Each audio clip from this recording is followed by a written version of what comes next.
Savage Kitchen.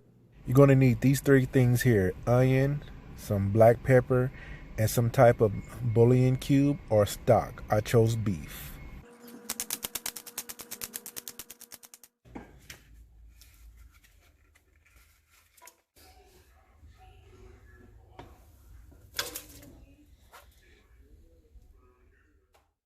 Alright folks, here's my chicken breast.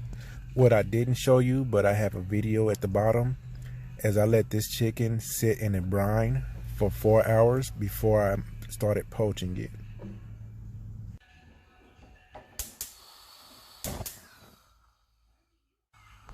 Alright, we're going to bring our chicken to a boil. Once chicken has came to a boil, we're going to turn it down and let it simmer.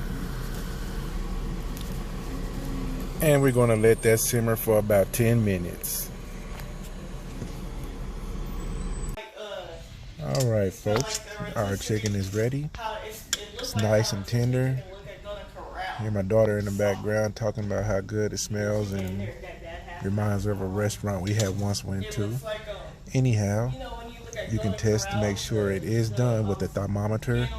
Make sure the chicken is at 165 degrees on the inside. Or you can simply just cut it open and make sure it's white all the way through, no pink is left. And there you have it. Alright folks, let's get into some of these chicken.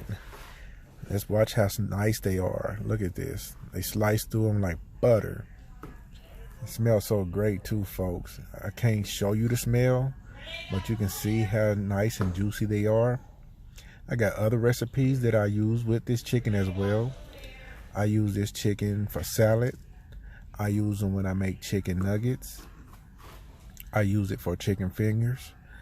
And just about anything with breast meat, because this right here, folks, I'm telling you, you will always have the most tender and juicy white meat ever if you go off of this recipe. Regardless of what you're trying to do, you'll never have no tough chicken. So on that note, leave me a like, a comment. I want to ask you to subscribe to my channel, and as always folks, thanks for watching.